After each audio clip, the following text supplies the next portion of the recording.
Hi everybody, welcome again to Champion Trading. What we're showing you today, this is this beautiful little Accutek rotary accumulating table. It's a 42-inch diameter. As you can see, it's all stainless steel construction. It's operating on 120 volt.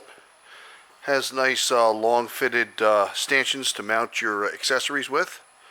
Has a variable speed drive running through this small VFD here, where you can see then that's turned up to full speed right there. And that's, as you can see, operating at 60 hertz.